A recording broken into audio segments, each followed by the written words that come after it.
What's up, everyone? So we're starting off in this 4400. We got this Arapaima right here. He is every bit, I'd say probably about 32 inches long. See, there's my hand next to him. He's getting pretty big, but I just got word that there is another Arapaima that is coming to us around the same size, maybe a little bit bigger. So he's gonna have to come here and go through quarantine. But I think both of them will be able to go into the monster pond at the same time. So we got these two here, and then if we walk around, you guys see the tanks are looking great. I'm about to just paint this bar and get this tank set up.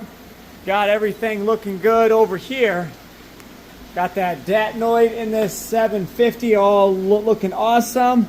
All right, we'll jump over here. Just a few days getting healed back up. They had a little bit of a rough transport, but you guys know this pair of red dovii here. This is from Mo Devlin. He goes by Aqua Mojo online, and this pair in particular is very internet famous. One of the most photographed pairs of red parachromis dovii. And these guys have produced thousands of fish for the actual hobby. And we're going to continue that legacy here at the Ohio Fish Rescue. Yes, you see them in with a few other fish here. That's not permanent. Just happened I was treating these guys with what I'm going to treat them. So they're all getting treated at the same time. I am ready to go ahead and split these guys up. And that big tank on top of the 40,000, the new 4,000 I showed you over there, I think that might be a great tank for these guys here. Or I've got a few other tanks in mind, but I do want to just go ahead and get these guys all 100% and healed up and good before we go ahead and move them into the system. You guys can see that little red mark on his face. I just want to make sure he is all good before moving them into the system. Okay, looking back over here, look at these gar. These guys, some of them are over 12 inches long. They are getting a tank upgrade here, and these guys will eventually make their way out to the monster pond. Just wanted to show you guys some fish while we are making our way around to what I was trying to get at. But we have a bunch of big monster fish up for adoption, and we have this salmon cat that we're going to go ahead and put in the monster pond as well. He is probably about 28 inches long, but he is a big boy, so we'll get something else cool to look at here. Okay, and finally we are where I wanted to come. We've got these Arapaima over here. Now granted, they're not going to go out into the monster pond at the same time, but these boys are all growing so nice together, and they'll get pretty big in this 2200. Then I think we can move them over to the 4400 as soon as that big guy comes out. Give these guys all the room to grow out and then reach the monster pond. Then we can, you know, while we're growing them out, we are looking for proper homes. I get calls all the time. Hey, I have a 2,000 gallon aquarium, and I'm just like, yeah, that's good for a baby of this size, but once they're full grown, you need a massive aquarium. I don't even think that 58,000 gallon pond would account for 7 Arapaima. That would be absolute insanity. So some of these smaller guys, I think, will be able to rehome to some public aquariums. We just want to make sure we find the right homes for them. Look at these rays looking pretty awesome.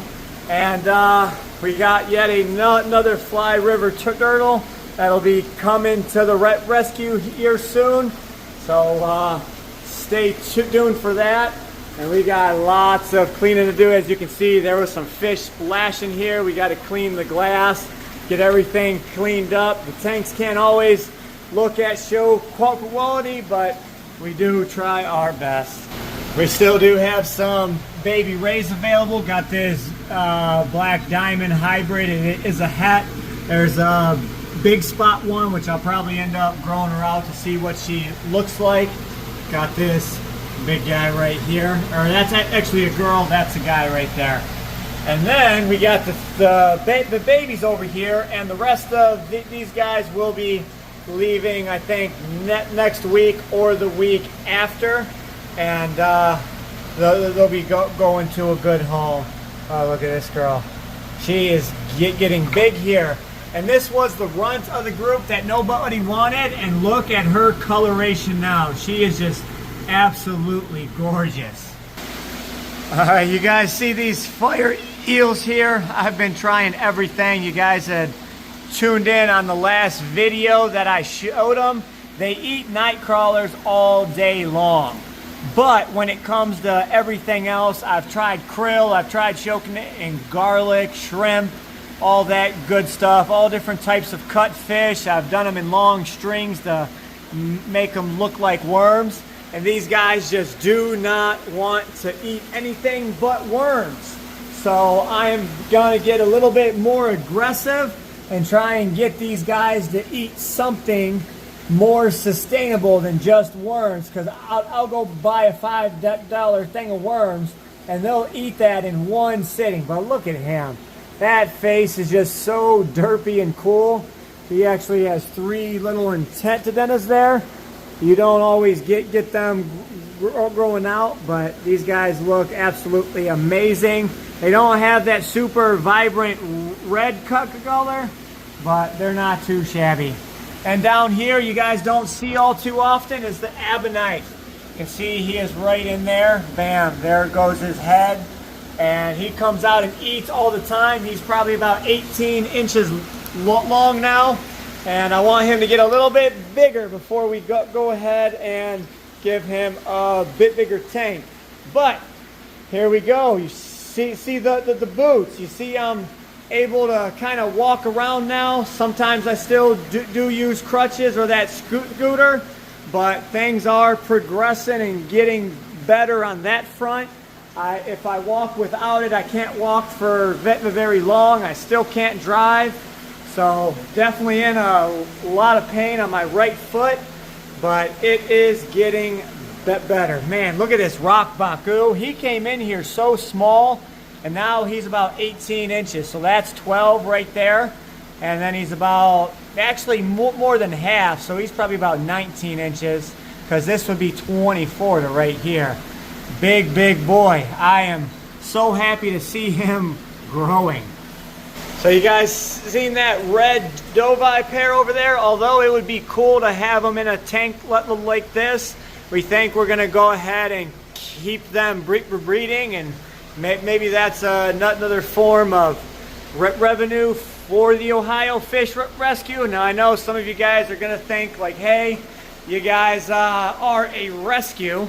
Although that is true, we still do have our personal collection, and we have operating expenses that are up the wazoo.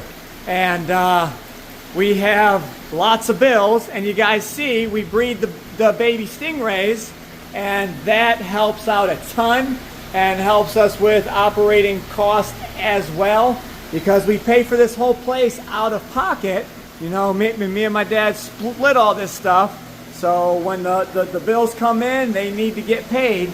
And for us to keep the doors open and help the community, we need other ways to make funds, because we can't always rely on donations. Although we do get donations and stuff, it's just, you know, we don't want to keep beating up our followers for money and say, hey, you know, help us out here, when we can try and make, you know, funds other way. And you guys get to watch the process all along.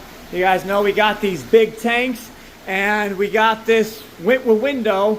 I've been getting the runaround on this window, man, let me tell you. You know, we thought we had it ordered, and then they came back, oh, we can't get to it. Gave us now a second company. They gave me the runaround for a while.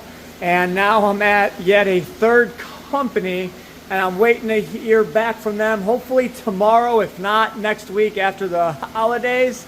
And if that does not work out, we're gonna have to make a drive all the way down to Tennessee to pick up this glass, which would suck, but we got to get this tank up and rolling. It's been far too long, and I'm almost at a spot to where I can go ahead and get in there and get this glass installed. So that's another huge expense right there that we have to, you know, provide and pay for. There's a bunch of plumbing work that we're going to be getting done soon, which is going to plumb in this tank and this tank, that tank, and the tank above there. So we're going to have a bunch of tanks plumbed in real soon. Even with this tank not up and operational, I can have this tank up and running all by as lonesome. Then I got to make some modifications here. Got to move these hoses all to the backside and actually cut some wood and fill this in and putty to where you don't see this big hole on the side.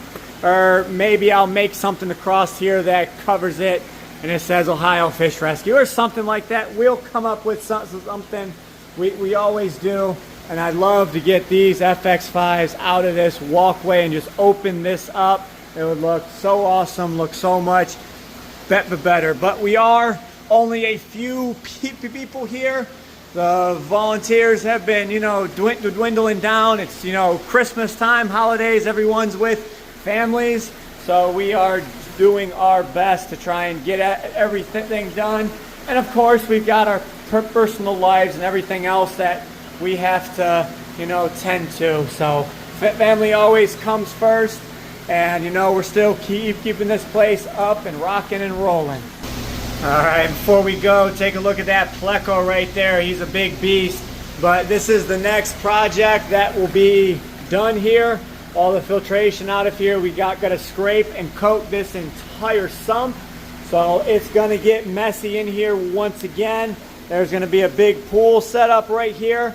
I have to reroute that filtration all the way over to the pool that's sitting right here, and then put temporary pumps up into the 4,000 and the 1,000 over there to keep this system running. And we'll be limping along for like 10 days, but I think we will get it done. There's enough work here to keep us busy for probably a couple more decades, but we will get it done. So hope you guys enjoyed. We'll catch you in the next one. As always, stay fishy, my friends.